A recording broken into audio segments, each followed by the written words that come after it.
नमस्कार, मैं हूं नवजोत रंधावा। प्राचीन सभ्यताओं वाला हमारा देश, दुनिया का सबसे बड़ा लोकतंत्र, जहां लोगों को और कुछ मिले न मिले बोलने की आजादी जरूर मिल जाती है, जहां सब बोल सकते हैं, दिल खोल कर बोल सकते हैं और दिल के राज खोल भी सकते हैं। बस सुनने वालों को थोड़ा सा हौसला चाहिए। कहते हैं ना कि बोलने से चमत्कार होता है, तो हमने भी सोचा चलिए दिल से बोलते हैं, थोड़े दिल के राज खोलते हैं। तो बस कहने भी दो यारो। पहले शराब घोटाला, अब वसूली कांड, आरोप पर आरोप लग रहे हैं। वैसे सुना तो ये है कि जो खुद के ठग होने पर इतराया करते थे, उनके साथ ही ठगी हो गई है। अब समझ में नहीं आता कि बड़ा ठग कौन है। तो एक महाठग ने बकायदा चिट्ठी लिखी है कि मुझे तो लूट लिया मिलके लंबी शर्ट वालों ने, 50 करोड़ का चंदा भी लिया और 10 करोड़ की वसूली भी। तो क्या है पूरा मामला, जानने के लिए हम सीधे चलते हैं पार्टी प्रवक्ताओं के पास। हमारे साथ बीजेपी से मात्रा जी मौजूद हैं और आम आदमी पार्टी से हैं सर जी। नमस्कार जी। अब ये लोग एक नया आरोप लेके आए हैं। जैसे ही चुनाव सर पे आता है तो इनके आरोप कुछ अदल बदल हो जाते हैं। ये लोग आरोप लगा रहे हैं कि हमने महाठग से 10 करोड़ रुपए ले लिए। तो ये तो अच्छी बात है ना, महाठग को ठगना या उससे वसूल करना, तो ये तो देश के लिए फायदेमंद है। वो अपने पास रख के बैठा रहता, क्या फायदा होता उससे? कुछ भी फायदा नहीं होता। अब ये लोग अनसाइंटिफिक लोग हैं, पता नहीं कभी बोलते हैं कि नुकसान कर दिया। आपने रॉबिन हुड का नाम सुना होगा, आज से वो सतेंद्र हुड हो जाएगा। मतलब कि आप रॉबिन हुड हैं? सतेंद्र हुड हो जाएगा वो। रॉबिन हुड वाली कहानी पुरानी हो गई। सतेंद्र। मात्रा जी। प्रभु ऐसे रॉबिन हुड से सबको बचाए। They are known as extortionist. अरे भाई, आप जबरदस्ती वसूली कर रहे हैं, वहां जाके धमका रहे हैं अंदर सुविधा के लिए। और तो और अभी सुना है कि वो मसाज के लिए जो है आपने जगह जगह पैसे बांट रहे हैं। ये पता नहीं कहां से ले आते हैं। देखिए आप बीच में मत बोलिए नवजोत जी। देखिए ये बोल रहे थे, मैं गलत बोलेंगे तो बोलना पड़ेगा। नवजोत जी मैं बीच में नहीं बोला, ऐसे डिबेट नहीं हो पाएगी। चलिए आप ही बोल लो। अरे 50 करोड़ रुपए कुछ होते हैं भाई साहब।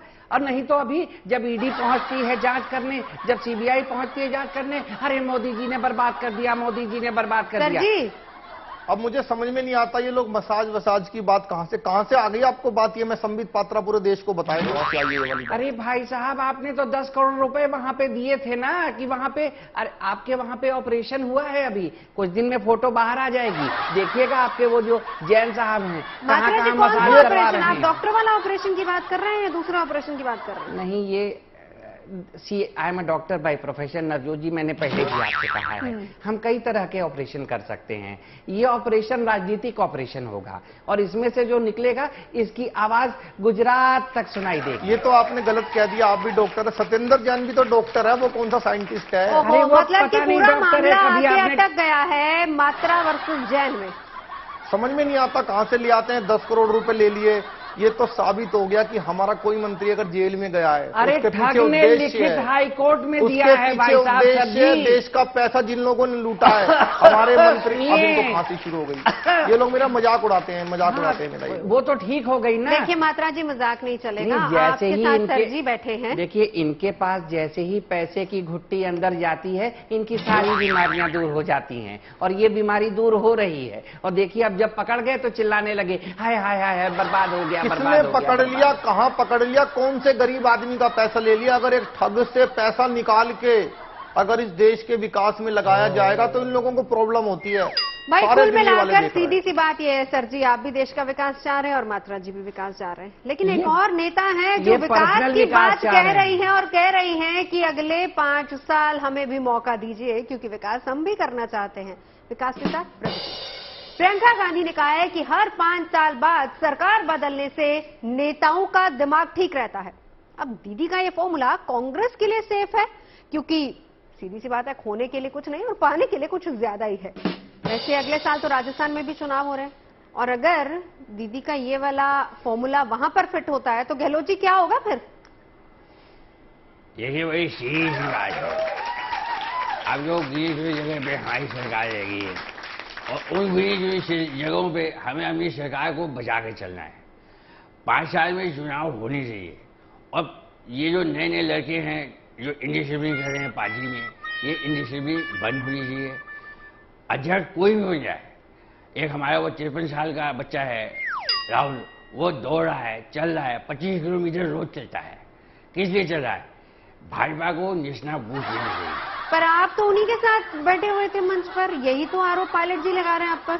अब यही है, हम जब चुनाव की रणनीति बनाते हैं और चुनाव के रण में आते हैं तो इसलिए हम कोई भी हो, जो वोट का चुंबक गांधी परिवार के पास है वो इस देश में किसी के पास नहीं। अच्छा ये बताइए कि वो हिमाचल वाला फॉर्मूला फिर क्या राजस्थान पे लागू होना चाहिए कि नहीं? जी बिल्कुल लागू तो सब जगह होना चाहिए। अब अगर प्रियंका जी ने कहा है, वो हमारी वरिष्ठ नेता हैं। तो फिर इसका मतलब तो आप गए अगली बार?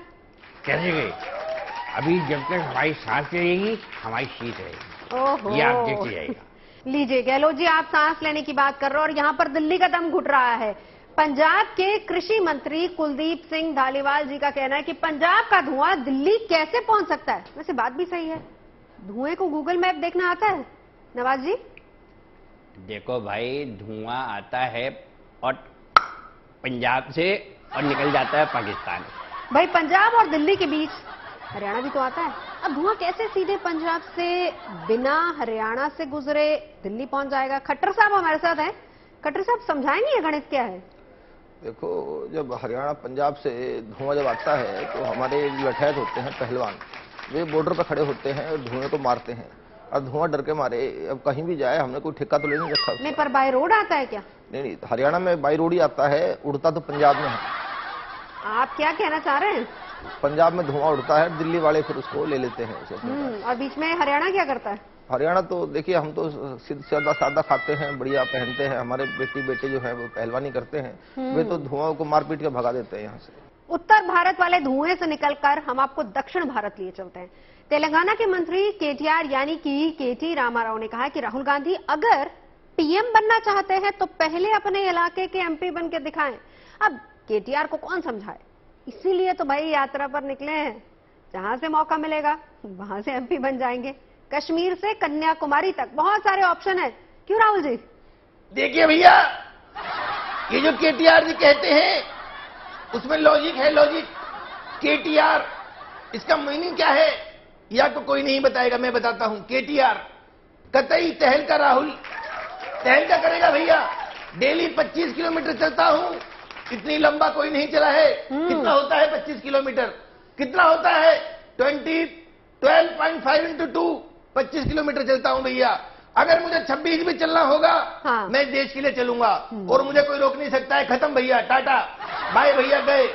अब आएगा मजा, अब मैं बनूंगा भैया। अब देखो, मतलब बस थोड़े ही दिनों में आपकी जो गाड़ी है, मतलब पैदल वाली यात्रा, वो यूपी पहुंचने वाली। तो जरा यूपी की खबर ले लेते हैं। सपा के एक वरिष्ठ नेता को सदन से बर्खास्त कर दिया गया। वैसे उनके लिए कोई खास बात नहीं है, 30-40 साल की राजनीति अनुभव उनका है। चलिए हम सीधा उन्हीं से बात कर लेते हैं। तो आजम साहब क्या कहेंगे इस पर? भाई हम क्या कहेंगे, 106 मुकदमे हैं और माननीय न्यायालय ने हमारे खिलाफ जो कहा है सजा भुगतने के लिए तैयार है। अभी तो एक में हुई है, 105 बचे हैं, देखते जाइए। लेकिन एक बात है आजम साहब, आपके जाने से ना सपा में शिवपाल जी का बड़ा बुरा हाल है। क्यों शिवपाल जी? देखिए, ऐसा है कि नेताजी तो चले गए तो एक वैक्यूम सा आ गया था। अब वैक्यूम आने के बाद जो हमारी थोड़ी बहुत उम्मीद थी, हैं, वो उम्मीद भाईजान से थी। अब भाईजान को भी अपने कर्मों का फल मिल रहा है, ठीक ही है। अब जो होगा, अभी तो 24 में भी समय है और इसमें तो अभी काफी समय है प्रदेश में, लेकिन ठीक है। अब भतीजे को कौन संभालेगा, यही चिंता है, बाकी तो ठीक ही। कोई बात नहीं, बड़े भैया हैं यहाँ पर। बड़े भैया मतलब एलॉन मस्क। तो जनाब, जब से एलॉन मस्क ने ट्विटर की कमान संभाली है ना, ट्विटर की दुनिया में भूचाल आ गया है। फायरिंग हायरिंग से लेकर ब्लू टिक तक मस्क ने पूरे घर के बल्ब बदल डाले हैं। अब मस्क साहब ने कहा है कि 660 रुपए देने होंगे तभी भाई ब्लू टिक की सेवाएं आपको मिलेंगी। अब ये मुद्दा जब हमारे शाह जी के पास पहुंचा तो देखिए जरा, शाह जी ने फोन घुमाया एलॉन मस्क को, तो दोनों के बीच की गुफ्तगू क्या है वो हम आपको सुनवाते हैं।